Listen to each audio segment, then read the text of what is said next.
Muy buenas tardes, nuevamente a esta edición, a esta quinta edición de Podcast Gastronómico de Aigo Market.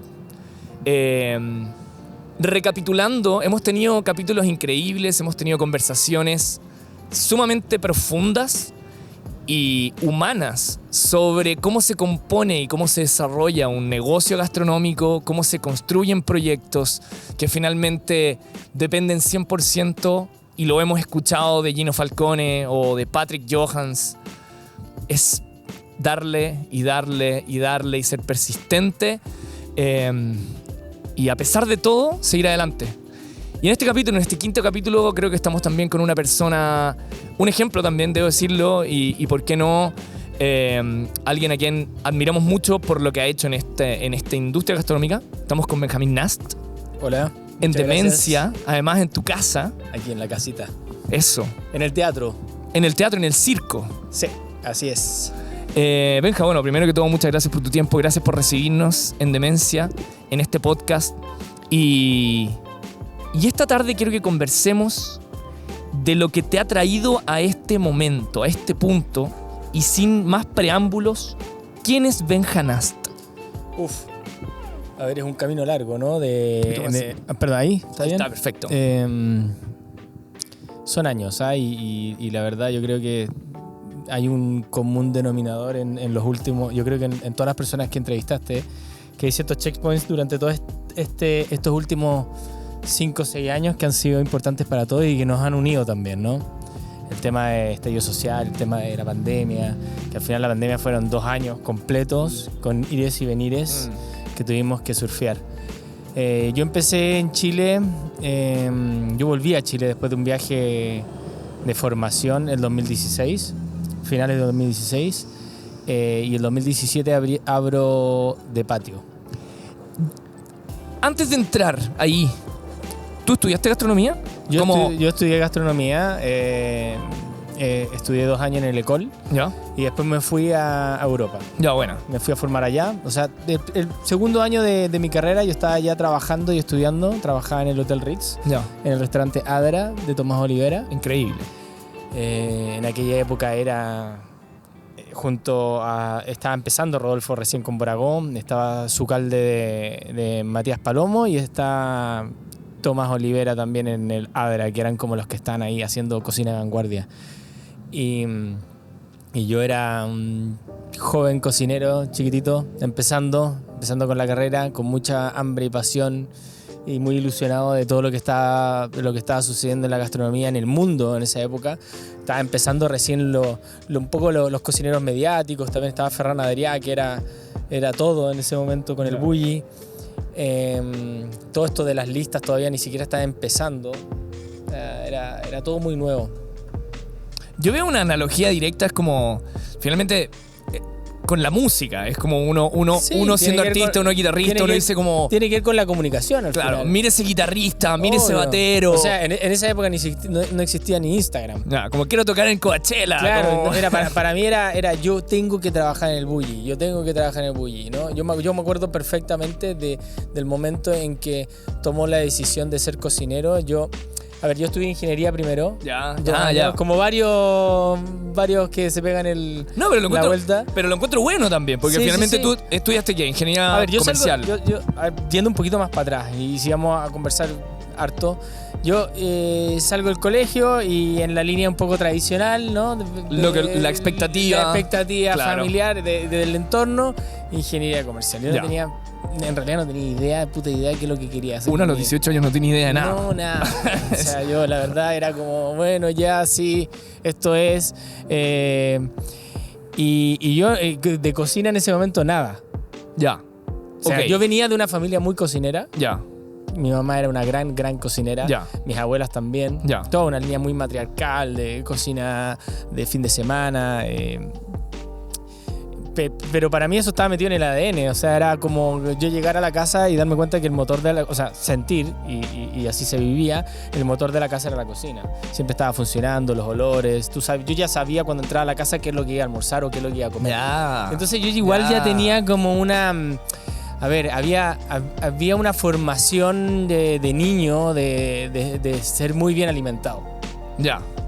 Y donde la cocina, y me refiero a no solamente el producto, sino también el ritual de comer era algo muy importante. Y pasa a ser la cocina también como el centro de la casa. Era todo. O sea, para nosotros, que hoy en día cada vez es menos, para nosotros era regla. O sea, ¿Cuántos hermanos tienes? 4. Somos 4. Ya. Y nosotros almorzábamos todos los días sentados en la mesa con la mamá y el papá. Almorzábamos. Mi viejo no siempre estaba ahí, pero cuando salía de la oficina, nos pasaba a buscar al colegio, almorzábamos con él. Y después en la noche también, a tal hora, no me acuerdo qué hora, pero normalmente como a las 8, nos sentábamos todos a comer. Buena. Entonces era algo muy de ritual, donde le damos mucha importancia a ese momento porque se generan conversaciones, se hablaba de cualquier cosa, se peleaba, terminábamos peleados, estábamos llorando, qué sé yo, pero siempre en torno a la cocina. Total. Y eso también no era solamente en este pequeño núcleo familiar como que eran nosotros 6, sino después yo lo traspasaba a que la familia completa era así. O sea, todos los domingos nos juntábamos todos los tíos, los abuelos, etcétera. Mesa larga gigante y exactamente el mismo drama. Claro. El tío se peleaba con la otra y el griterío y la cuestión. O al final terminábamos todos abrazados igual. Pero a lo que voy con todo esto es que la cocina no es solamente lo que tú ves en el plato. Total. El momento de comer es algo mucho más allá, pero no todas las personas y no todas las familias lo tienen. Claro. Existe eso de la importancia. Hay unos que simplemente es alimentar y ya está. A mí yo me acuerdo y tenía patente eso de muy chico, de llegar muy enojado de las casas de mis amigos que me habían invitado a comer y porque me habían dado salchichas con puré y las salchichas estaban quemadas. Claro. Y el puré no tenía sabor a nada, entonces decía, pero es que a este bueno no lo quieren. Claro. Sí, para mí, ¿cachai? Claro. O no conversan. O no conversan también, o el papá nunca estaba sentado en la mesa, o comían los niños primero y después comían los viejos, ¿cachai? Entonces, para mí eso, yo creo que ahí es donde aparece la primera semilla de la importancia del comer. Y también de separar el comer con el alimentar. Claro. Bueno, crecemos, estudiamos, entro en ingeniería comercial. Rebote, absolutamente. No me iba mal, pero pucha, no me sentía, no me encontraba por ningún lado. Y el segundo semestre del segundo año tomó la decisión de, ya en una medio crisis existencial, de enfrentar a mis papás y decirles ahí que esto no es para mí, no puedo más.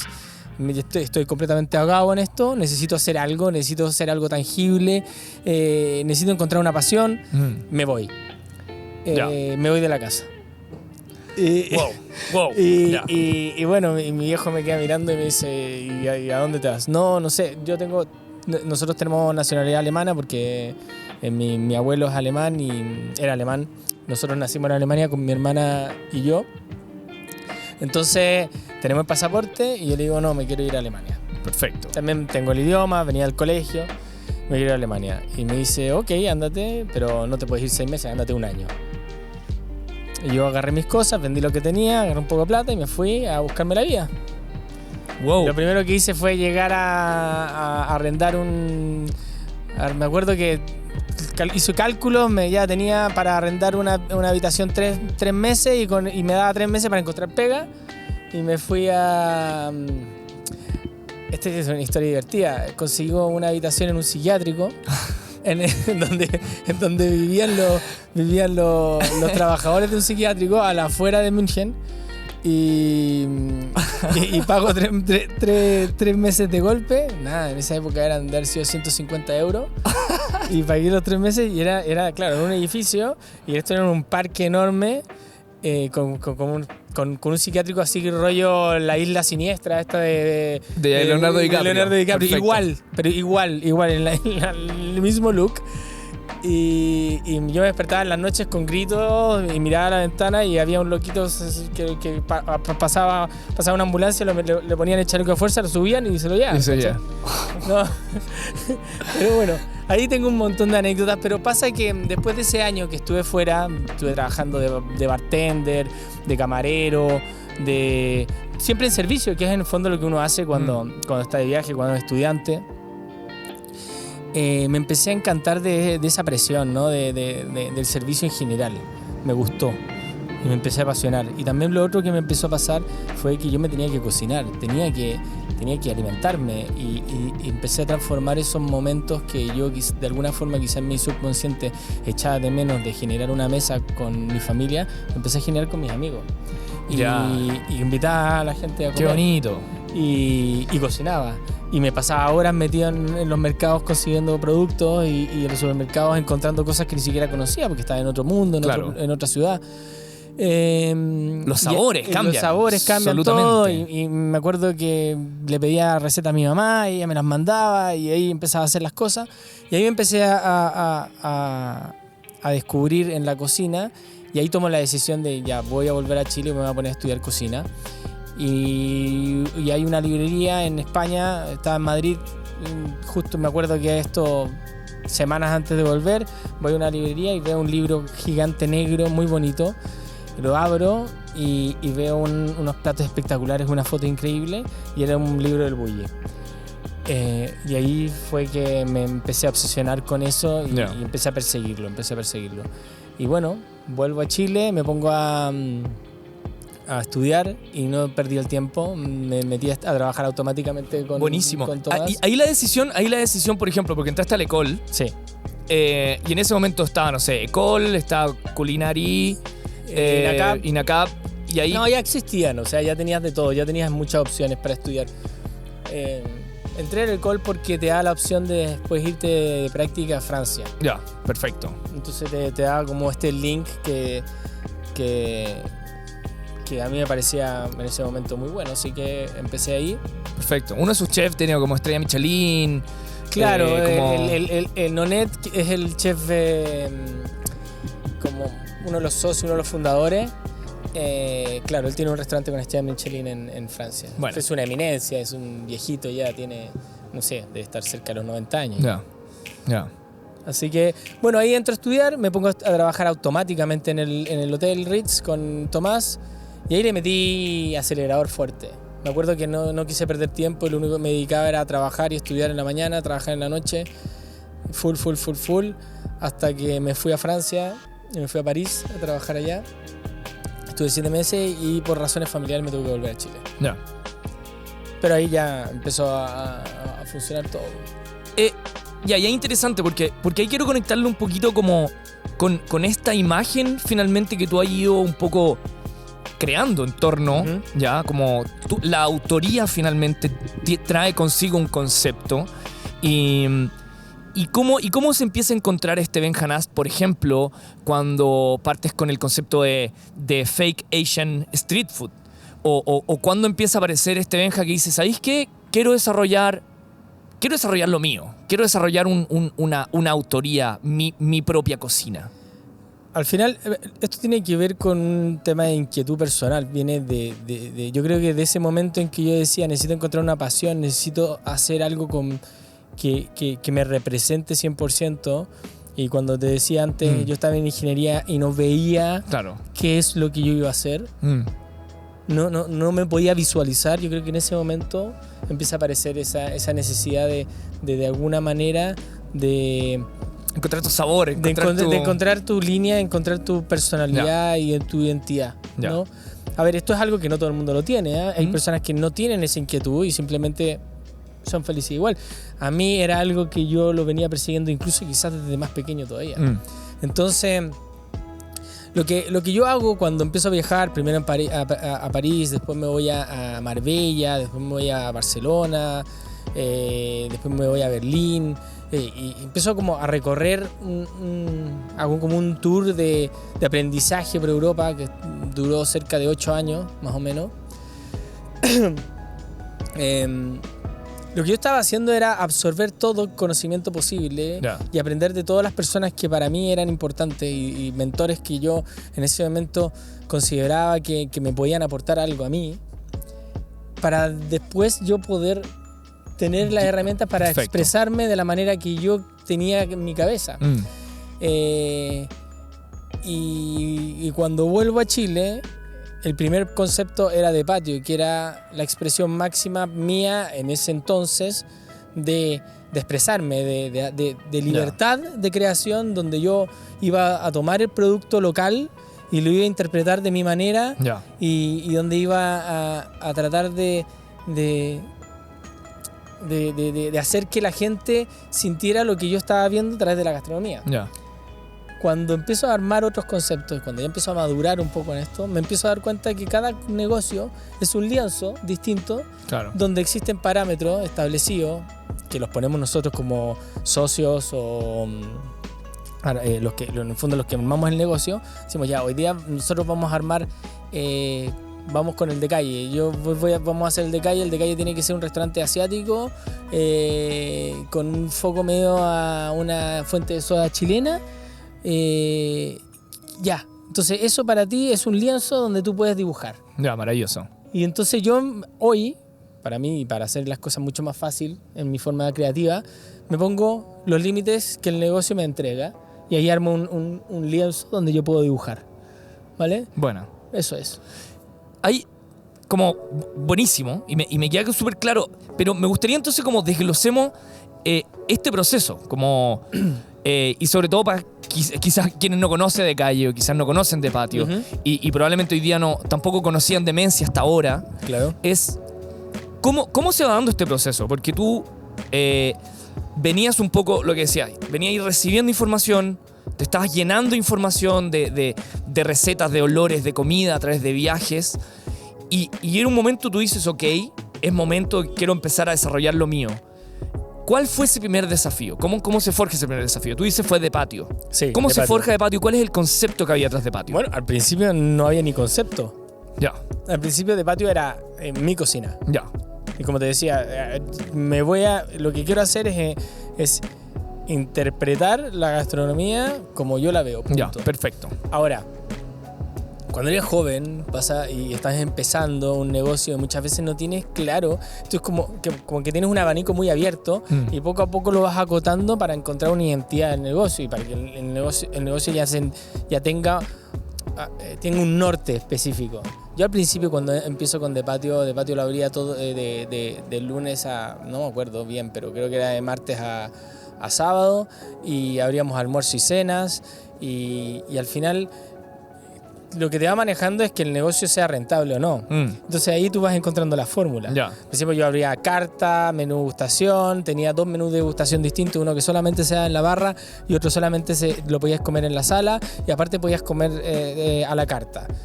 Claro, cuando me empiezo a dar cuenta de que eso para mí era, a nivel de gestión, era demasiada pega y éramos muy poquitos, vale, lo primero que hice fue...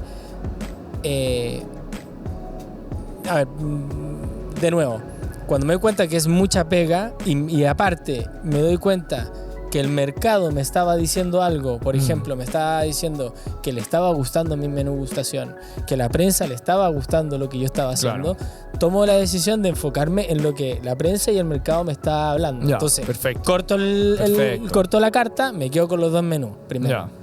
Vale. Cuando me doy cuenta que los almuerzos no me funcionaban porque entraban 2 gatos y la noche llenaba, corto el almuerzo y reduzco personal, reduzco costos y me enfoco en la noche, en la venta de la noche. Y así va funcionando el negocio. Al final tiene que ver con el escuchar y el observar. Tienes que ser muy observador, tienes que escuchar mucho y después entender el número. Al final esto tiene que ver con que lo más importante, independiente del romanticismo, y esto es un aprendizaje que llevo desde el 2016, uno cuando es cocinero en este proceso que yo estaba haciendo antes de viajar por el mundo, cocinando para grandes cocineros, etcétera, etcétera, etcétera, lo único que yo estaba logrando era llenándome de información, o sea, no lo único, una de las cosas que yo estaba haciendo era llenándome de información y conocimiento y aprendizaje, pero también en base a un romanticismo enorme y de una pasión muy metida en mí. Pero el conocimiento real de un negocio, de ser emprendedor, eso no lo tenía. Eso es imposible como empleado aprenderlo. No hay manera de traspasarle del dueño a un empleado entregarle la preocupación que significa ser el dueño, Claro. el compromiso que significa ser dueño de un negocio, porque al final estás todo el día pendiente porque esto tiene que funcionar. Sí, po. Porque tú eres responsable no de una cosa, sino de 25.000. De 25.000. Entonces, cuando yo vuelvo con la pasión por encima y con el conocimiento empresarial en básicamente nada. Entonces me tiro primero en base a la pasión y después, de alguna forma, los costalazos te van entregando y te van bajando y te vas transformando en un empresario y empiezas a entender cómo funciona un negocio y le empiezas a dar el valor de lo que es en el fondo la plata Claro. y que al final del día, independiente de la pasión, lo más importante es que sea negocio y tiene que ser rentable. El equilibrio finalmente también. Exactamente. Es como... No, es necesario. Sin la pasión no hay motor. Sí, po. Total. Pero sin rentabilidad no te sirve de nada que seas apasionado. Claro, claro. Ahí aparecieron, ¿cómo se llama? Ahí hicieron sentido esos 2 años de ingeniería comercial que no querías ver, Sí, también, claro. que no querías ver en ese momento, volvieron, te dijeron, amigo, acá hay un match. No, claro. Y pasan muchas cosas. O sea, yo me acuerdo que lo primero que me pasó fue cuando yo teníamos De Patio. De Patio era un restaurante familiar, lo manejaba con mi ex señora. Y abrimos De Calle.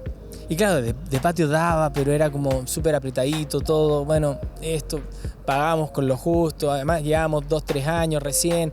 Nos estaba empezando a ir bien. Nos estaba empezando a ir muy bien el 2019. Abrimos De Calle y De Calle era un boom. Vendíamos. Y yo en ese momento me doy cuenta y lo primero que hago es traer un asesor gastronómico que muy enfocado en la administración y finanzas, que nos empieza a ordenar todo el mono primero. Y claro, empezó a ver otro tipo de conceptos, otro tipo de fórmula que me empezó a abrir un poquito más el negocio y empecé a entenderlo de otra manera. ¿Cachai? Antes lo manejábamos un poco a la verdurera. Claro. ¿Cachai? Entra, sale, pago. ¿Cachai? Claro. Porque es chiquitito y es normal. Y te aseguro que el 90%, el 80% empieza así también. Ya, y muy, muy buen punto. Y justo y sobre todo bajo el objetivo de lo que muchos esperan de conversaciones como esa, es finalmente esos puntos que para ti fueron claves, ese momento en que tú te das cuenta que si bien tu conocimiento está en la cocina, ¿verdad? En las recetas, habías aprendido también a través de todo esto, de este viaje, la experiencia gastronómica, así también con el control de costos. Pero, ¿cómo te empiezas a acompañar en este proceso en términos de el conocimiento de quizá una asesoría, de cómo se administra? Por eso, la primera parte fue cuando abro De Calle y me doy cuenta de que la operación se me duplica. Ya. Ahí traigo una persona que empieza a administrar todo esto, o más que administrar, a enseñarnos a administrar dos negocios. Y me empieza a mostrar cosas que yo la verdad no las veía. Antes el número lo entendíamos de una manera bastante abstracta y no lo veíamos real, ¿cachai? Del conocimiento de estados de resultados, etcétera, etcétera, etcétera. Entonces, insumos, costos. Claro, o sea, nosotros teníamos las recetas costeadas, pero en realidad no sabíamos bien cuál era nuestro food cost, un poco no lo teníamos bien claro. Entonces, era ¿tenemos plata o no tenemos plata? ¿Cachai? ¿Podemos pagar o no podemos pagar? ¿Vale? Entonces, me doy cuenta de eso y ahí fue un aprendizaje de 2 años muy importante hasta que llega la pandemia. Y la pandemia fue muy duro. Bueno, y ahí pasan varias cosas. Uno, nos separamos entre los socios y me quedo en ese momento con con Demencia, que habíamos abierto recién, porque ahí me estoy adelantando un poquitito. Sí. Spoiler alert. Sí, estamos haciendo un spoiler. Pasa que entra la pandemia y la elasticidad del negocio en ese momento de Patio no me permitía continuar. Ya. Mientras De Calle para mí se me transformó en la salvación. Claro. Era la única fórmula para nosotros poder mantenernos en el tiempo, era gracias a vender lo que el mercado estaba pidiendo. Hamburguesa, comida asiática para llevar, etcétera, etcétera. Levantáis una piedra y parecía una hamburguesería. Sí, o sea, yo creo que Chile Smash. nos alimentamos a base de hamburguesas durante toda la pandemia. ¿Cachai? Entonces, bueno, fue lo que nos salvó. Y sucede que esta casa, donde estamos ahora en Demencia,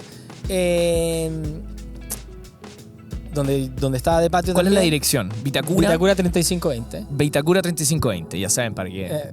Donde estamos actualmente, estaba de patio. Sucede que, como te digo, no tenía la elasticidad para sostenerlo durante la pandemia, porque ¿cómo haces delivery de Comida de autor? De comida de autor es imposible. Sí, po. Y por más que hicimos un par de intentos, un par de cajitas y todo, que súper bien, pero era inviable. Sí, po. No tenía sentido. Bueno, lo cerramos, lo transformamos en una dark kitchen de calle y un poco abrimos el territorio para vender hamburguesas por este barrio también. Y ampliar un poquito más el área. La cosa es que cuando empezamos con estas aperturas parciales y todo, la casa nosotros la compartíamos con una tienda de vino y una distribuidora. Sucede que estos dos otros negocios que están dentro de esta casa se van y la casa queda sola. El dueño me pregunta qué voy a hacer, si quiero mantenerme atrás y él arrendar el espacio adelante. Y yo, en esta locura de emprendedor de creer que me la podía solo, digo, no, tomo la casa. Quiero la casa. Quiero la casa. Ya, bien. Quiero la casa, me tomo la casa. Y claro, y ahí es donde en el fondo las cosas, yo no escondo la verdad, la realidad de lo que viví, se me fueron un poco de las manos. Y suceden temas internos, entre ellos yo me había separado de mi ex, que ella era socia mía en esto.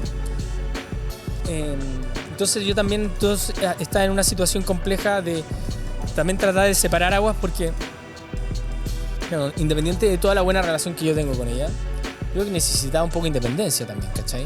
Y buscar en el fondo empezar a avanzar de alguna manera distinta en este proceso. Y además sucede que me veo en una situación media compleja proyectada hacia adelante y salgo a buscar socios. Y ahí es donde me asocio con el grupo Jardineros de los Jardín Malincrot. Ya, perfecto. En este lado de acá. En este lado acá. En lo que es demencia y de patio. Y ellos entraron y ahí un poco respondiendo a tu pregunta de todo lo que es cómo me apoyé a nivel financiero, administrativo y todo eso que nosotros habíamos aprendido con este asesor que nos ayudaba, lo toma Jardín. Perfecto. Mira, o sea, lo encuentro brutal, porque el común denominador finalmente de la gastronomía hoy día y en las conversaciones que ha aparecido es como apareció una nueva gastronomía después de la pandemia. Y una nueva gastronomía no literal en sus recetas, sino que en la forma de enfrentar la industria gastronómica, como las decisiones que se tomaron con respecto a sus modelos, cómo se tuvieron que enfrentar al delivery, justamente como la única forma muchas veces de subsistir, como un gran remesón. Sí, también en el fondo hay que pensar una cosa, cuando empieza a abrirse, había negocios que tampoco podías ser tan chicos porque no tenías el aforo, entonces se buscó mucho el volumen. Si tenías un espacio grande, podías, claro. Porque ibas a poder de alguna manera distanciar las mesas y la gente tampoco quería. Hay dos factores. La gente tampoco quería gastar tanta plata, quería pasarlo bien, disfrutar, tomar y juntarse. Entonces, ahí es donde empezaron a aparecer un montón de locales sociales que yo creo que fue lo más importante o fueron los que mejor les empezó a ir en el momento de la apertura. Claro. Los restaurantes sociales. Social, Jardín Malincrot. Exactamente. Sí, bueno, el mismo Culto que apareció también justamente en pandemia. Un montón de... Todos esos fueron donde explotaron porque... Beer Gardens. Sí, exacto. Sí. Porque primero eran terrazas y era social. O sea, la gente quería juntarse. O sea, es lo que hablábamos al principio de la conversación, ¿no? El hecho de juntarse a comer no es solamente lo que tú tienes arriba. Volver de la mesa. A la mesa larga, con tus amigos, con tu familia. Juntémonos, discutamos, pasémoslo bien, caguémonos la risa, peleemos. Sí, po. Sí. ¿Cachai? O sea, eso fue lo que unió todo esto, ¿no? Y ahí volvemos un poco para atrás. Gino Falcone en el capítulo en su capítulo finalmente ahí en Fe, en la Galería CB, mencionaba algo como justamente al respecto de eso, y es un restaurante te tiene que evocar ese disfrute, te tiene que evocar ese salir de la rutina, salir de ese momento o de pega, lo que sea. Y si el ambiente o la comida no te saca de eso, entonces el restaurante no hizo la pega. Porque justamente te tiene que llevar a ese momento presente, sentado en la mesa con tu polola, con tu amigo, con tu familia, y puedan hablar de la vida. De lo que sea. Y si el lugar no te evoca eso, no sirve, ¿no? Bueno, una de las cosas que con mis socios acá, cuando tomamos de Demencia 2, que es esto, que hubo un Demencia 1, este de Demencia 2, o sea, la consigna es, la gente lo tiene que pasar bien desde el momento en que entra hasta el momento que se va. O sea, y esto es algo que yo también siempre lo he dicho, la cocina es una cosa. Cocinar bien es un desde. Que la comida esté rica es parte de los servicios que entrega un restaurante.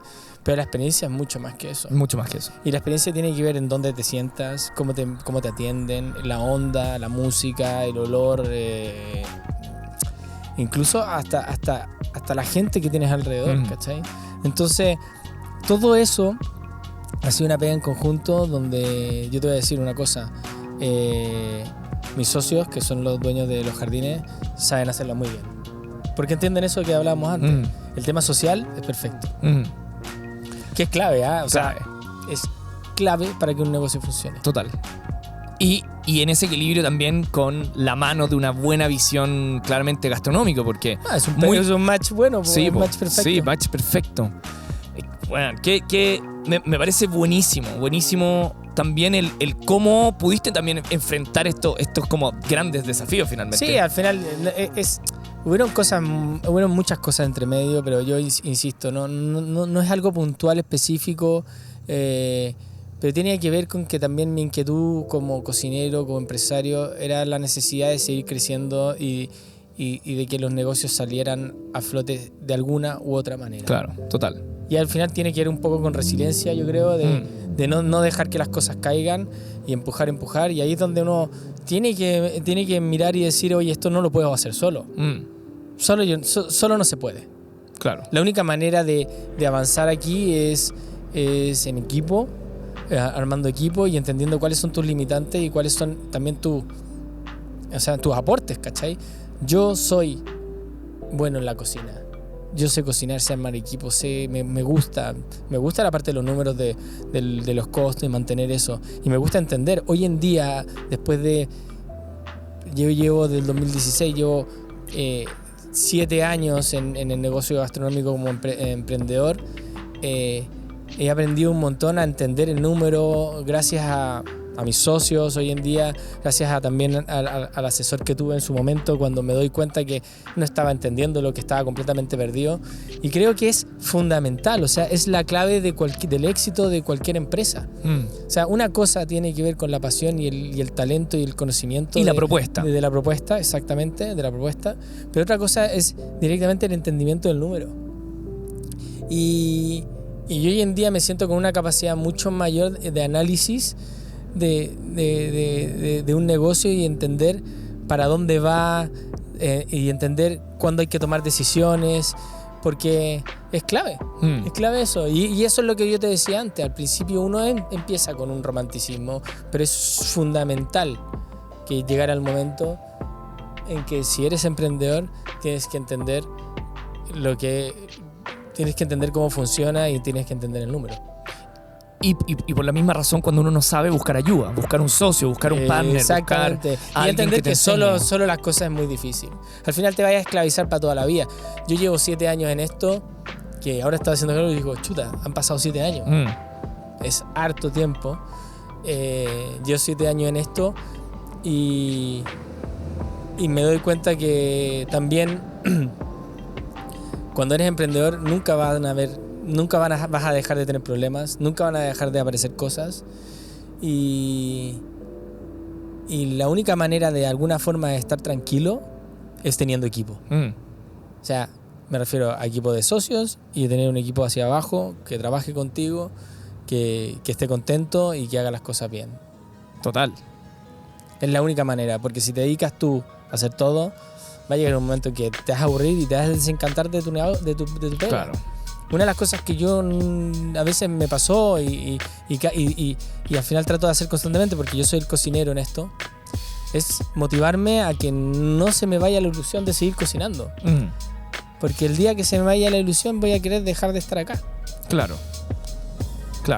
Esperemos que no pase, Benja. No, estoy hablando Esperemos que no pase. Estoy hablando de cuando te sobrecargas de pega. Sí, no, total. De situaciones que no tienen que ver con lo que lo que te mueve, que es cocinar. Y saber delegar y entender que... Exactamente, llega un momento en que tú dices, es que ya no quiero más. Absolutamente. Y mira, me gustaría como... y detenerme un segundo a hablar también como desde tu visión hoy día, desde la cocina. Sí. Siento que también los sabores en nuestra idiosincrasia también han cambiado. Hoy día estamos buscando nuevos sabores.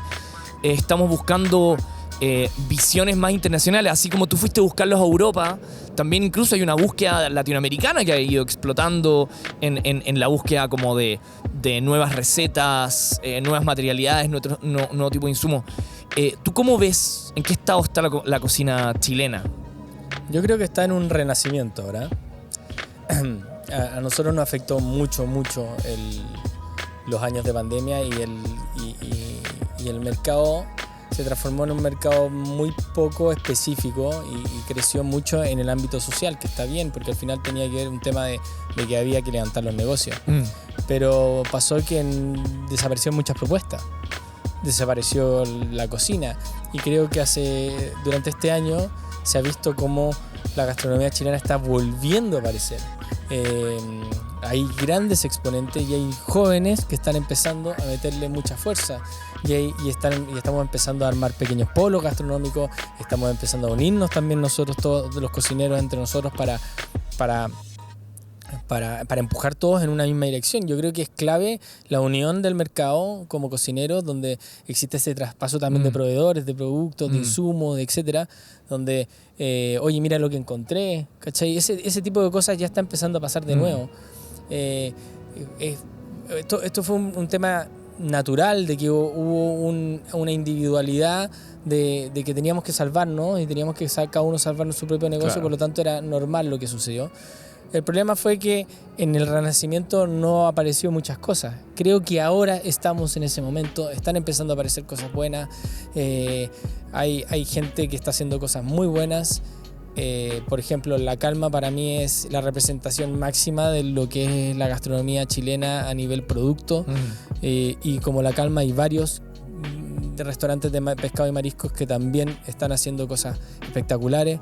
Entonces yo creo que, como tú dices, estábamos mirando para afuera. Yo creo que ahora lo que tenemos que empezar a hacer un poquito más para que la gente de afuera nos mire a nosotros, empezar a mirarnos nosotros adentro. ¿Qué es lo que realmente tenemos hoy en día acá? ¿Y cuál es nuestro valor agregado hacia el mundo y hacia afuera? Yo lo tengo clarísimo. Claro. Y es el mar. El mar. O sea, tenemos, digamos, una de las costas más grandes del planeta. O sea, decir que no es el mar sería... Sí, po. Una falta de respeto, a nosotros mismos. Sí, total. Hoy día, ¿qué pasa con la 50 Best? Que está ahí, Benja. ¿Qué dice? Y creo, agarrando esto mismo que tú habláis, el hoy día empezar a aparecer también, siento como Chile en esta evolución de su comida, de sus sabores. Qué bueno que nos estén mirando desde afuera también, ¿o no? Sí, es clave. O sea, yo creo que... A ver, las listas son... Las listas son las que nos ayudan a que el extranjero, el turista, llegue a Chile y encuentre un destino gastronómico de alguna manera. Porque, ¿qué es lo que pasa? Nosotros somos un país que tenemos un turismo de recursos naturales, ¿cachai? La gente viene, se va a las Torres de Paine, claro. Se va a San Pedro de Atacama, ahora en invierno llegan a Santiago y se van a esquiar, ¿cachai? Se van a Chillán, se van a la nieve aquí. Y bueno, y en verano en Santiago el turista viene y es prácticamente puerto. Entra, pum, se va. Claro. Tenemos que lograr crear que Santiago también se transforme en un destino donde el turista llegue y por lo menos se quede 3 días Circuito gastronómico. Y se haga un circuito gastronómico antes de irse a Torres del Paine. No estoy diciendo que no vayan, todo lo contrario. Claro. Sigan viniendo. Siguen ¿cachai? viniendo. Pero quédense en Santiago unos días, ¿cachai? Porque hay oferta, Ah. hay producto, tenemos grandes exponentes. Y eso, las listas nos ayudan. Bien, pero hagamos un juego. Si tú dijeras, esta es la ruta, tengo que ir a 3 restaurantes en un día. O ya, hagamos 6 restaurantes a un extranjero. ¿Cuáles son esos 6 restaurantes que tú dirías? Seis restaurantes. Sí o sí. Sin presión, sin presión. Es presión. Expresión ya, no, está bien, está bien. No, pero a ver, espérate. Recomendaciones, como... O sea, insisto, para mí, si vienes a Santiago o si vienes a Chile en general y no comes pescado y marisco, o sea, no sé, Claro. ¿qué viniste? Total. Y ahí hay una variedad, para no quedarme con uno, hay una variedad de restaurantes enormes que te ofrecen el mejor pescado y marisco Claro. del mundo. O sea, para mí, yo considero, más allá del pescado, yo creo que el marisco es el mejor del mundo, Mm. por lejos. ¿Y cuál es tu plato chileno favorito? Mi plato chileno favorito. Favorito, así como... Yo te puedo decir al toque, pastel de choclo yo lo encuentro una cosa, pero apoteósico. Todo lo que venga del choclo lo ¿A ti te encuentro gusta? maravilloso. Mira, el pastel de choclo. A mí el charquicán me encanta, me fascina. A mí el pastel de choclo me gusta, pero no sé si es mi número 1. Ya. Yo te voy a decir cuál es mi número 1, Ya. sí o sí, los porotos granados. Porotos granados. Buena. Me encanta, o sea, yo cuando es la temporada, cuando llega el veranito y te comes unos... Espectacular. No, Espectacular. yo no creo que haya nada mejor que eso. Sí, es que por eso a mí me pasa, y de nuevo me pasa con el pastel de choclo particularmente, o con el choclo como materia prima, siento que se puede... No, puedes hacer un montón lo de que cosas, quieras, lo que quieras. Lo que quieras, si Pero- se puede como adornar o llevarlo como... Pero yo te voy a decir que los porotos granados no hay ningún lugar del mundo que tengan los que tenemos nosotros. Probablemente. De hecho, yo fui a Madrid este año a la feria de a Madrid Fusión ¿Ya? y fui presentando el poroto granado. Bien. ¿Tenías una preparación? ¿Tú tienes onda así como O sea, poroto granado yo en by mi- Benjanast? Sí, en el restaurante, en The Patio, nosotros teníamos un plato y siempre tuve platos con poroto granado. Ya. Porque para mí es la joya. La Es joya. una joya, es una joya, una joya. Y sobre todo en el momento, en el verano, cuando están en su mejor momento, y te digo, no hay nada como eso. Nosotros hacíamos un plato de porotos granados en The Patio con tendones de vaca y almejas. Wow. Era un guisito Wow. espectacular. Y bueno, y siempre fuimos cambiando, iban entrando y saliendo platos. Y bueno, y me encontré, y en esta búsqueda de porotos granados, encontré un proveedor que me lograba sacar los porotos cuando eran bebés así, chiquititos, Ya. en verde, y en distintas etapas, y según la etapa que me traía el poroto, yo generaba un plato. Y la flor también es espectacular. Mira. Me dio hambre, loco. Me dio mucha hambre. Sí, Así que, no, es espectacular. oye, Benja, podríamos estar hablando horas. Solo como para ir cerrando y ahí un poco acercándonos un poco al tema más de, no quiero decir equipamiento, pero hemos hablado de la importancia de acercarse a socios, a partner, ¿verdad? Alguien que te ayude en aquellas cosas que tú no puedes. ¿Cómo para ti ha sido eso, el acompañarse o tomar decisiones dentro de la cocina? Como, ¿qué tan importante es tomar esas decisiones más allá del equipo, del equipamiento, tu infraestructura? ¿Qué necesita alguien que hoy día está partiendo? ¿Cuáles son sus prioridades? Bueno, primero es saber cuál es la carta. Ya. O sea, lo importante es cuál es el concepto. Porque si tú no tienes la carta, no sabes cuáles son los equipos que necesitas para cocinar. Claro, total. O sea, yendo un poquito a tu pregunta y bueno, respondiéndola, no porque yo ame tener un rational significa que tengo que tenerlo. ¿Lo necesitas? lógico. Claro, es justo eso. Es que a eso es lo que voy. Eso. ¿cachai? O sea, ¿necesitas un rational? Claro. Sí, ok, vale, ¿cómo lo hacemos? ¿Cómo lo hacemos? ¿Vale? No, yo eso voy.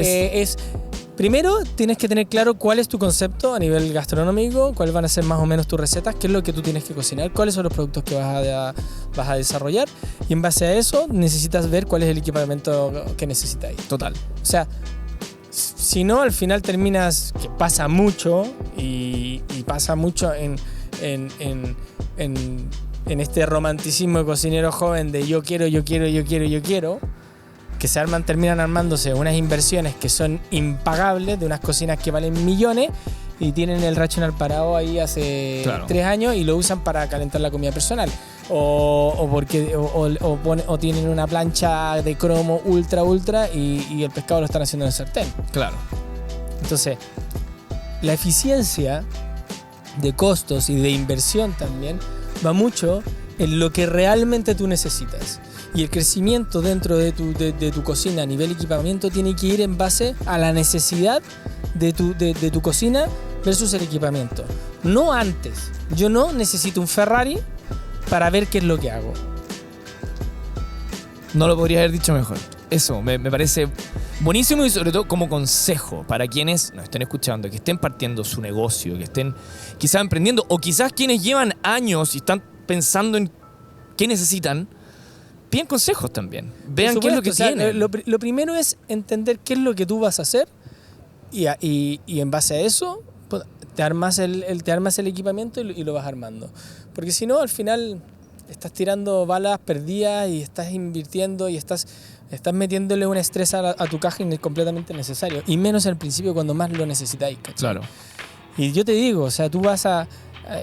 hay veces que uno va a locales y ve unas infraestructuras sobredimensionadas para el producto que te están sacando. Claro. Y de hecho eso queda peor que ir a un local donde tú ves cierta limitante a nivel que no tiene que ser, corrijo, no, donde la cocina es pequeña, bien armada, con un equipo bien afiatado, bien armado y que te están sacando maravillas. Claro. Que no necesitas más. Claro. Lo que sí, siempre mi recomendación, lo más importante es el frío. Tener buena capacidad de frío, buena capacidad de congelación. Mira, todo el resto se puede manejar de alguna u otra manera. ¿Vale? Pero el frío y la congelación es clave. El almacenamiento yo creo que es lo principal porque mantienes la calidad del producto, sabes qué es lo que tienes a nivel de inventario, etcétera. Porque el orden de un refrigerador es lo más importante. O sea, saber dónde tengo las cosas porque si no, bueno... Yo, o sea, si pudiese tener una cámara de fríos, eso yo creo que ese es el sueño de cualquier cocinero porque ahí puedes tener todo, lo ves y funciona súper bien. Claro. Pero hay equipamientos que a veces uno sobredimensiona sin necesidad y al final es un estrés. Y después duele. Y después duele. Después cuando haces el análisis y la inversión y dices, pero ¿por qué me gasté esta plata? ¿Cachai? Total. Benjanás, con eso cerramos este capítulo maravilloso. Te agradezco infinito tu buena onda, todo, loco. Muchas gracias. Felicitaciones gracias también por lo que has ido haciendo, por tu cocina, por los proyectos y queremos más. Y tenemos hambre. Vienen más cosas, siempre. Yo creo que me quedan todavía un par de años, unas décadas.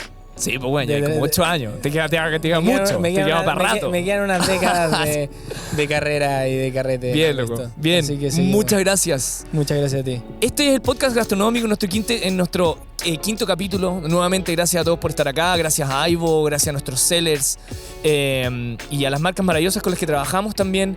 Recuerden, si usted está partiendo su negocio, lleva años en negocio, tiene preguntas de cómo seguir avanzando, aquí estamos. Ingresen www.aibomarket.com y lo que necesiten. Muy buena tarde, muy buenos días, sea donde estén. Nos vemos.